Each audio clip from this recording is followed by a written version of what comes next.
Traditional irrigation involves using a needle to inject chemicals into the canal system via positive pressure. However, in 1983, Chow proved that virtually no irrigants move ahead of the needle tip in a closed canal system. This results in debris and bacteria being left behind in the apical gas pocket created during instrumentation from the hydrolysis of intercanal organic material and sodium hypochlorite. Some clinicians believe this apical gas pocket can be broken or popped with an endodontic instrument, but this defies the laws of physics, as the instrument just passes through the apical gas bubble, failing to disrupt the surface tension that creates the apical gas bubble. When too much positive pressure is used, the irrigant can enter the periapical vasculature, causing an irrigation accident, and depending on the amount and type of irrigant, the clinical result can be severe. However, both the problems just described can be eliminated by using a vacuum pressure directly at the apex if a microcannula is placed to full working length and its tip contains an array of microholes located between 0.2 to 0.7 millimeters of the tip. When vacuum pressure is applied to the microcannula, as irrigant is applied to the pulp chamber, it will be drawn down the canal to full working length into the microholes and safely away from the delicate periapical tissue.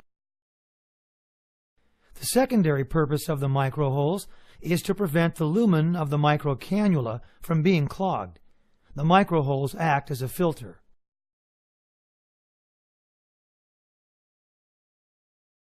The problem with microcannula and its array of 12 microholes is that debris from all parts of the root canal system can be drawn into the microholes, quickly clogging the system.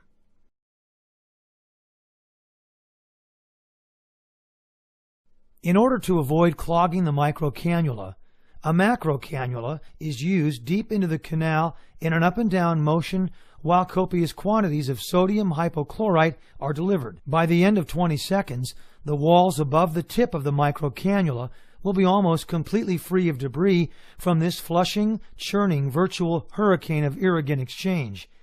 It's almost like pressure washing the canal walls. Now the microcannula can be used to clean the apical few millimeters of the debris left behind from the macrocannula. Please note that as sodium hypochlorite starts to dissolve the last of the intercanal organic debris, gas bubbles start to form on the canal walls, and although most are sucked into the microholes, some stay on the walls.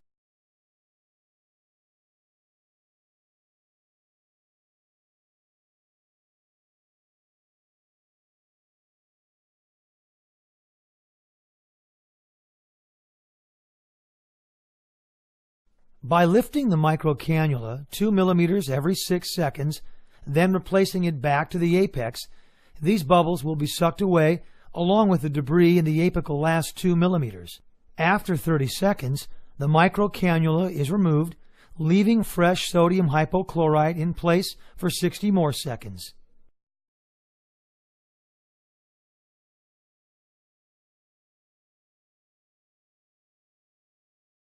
The workhorse of the Endovac system is the master delivery tip.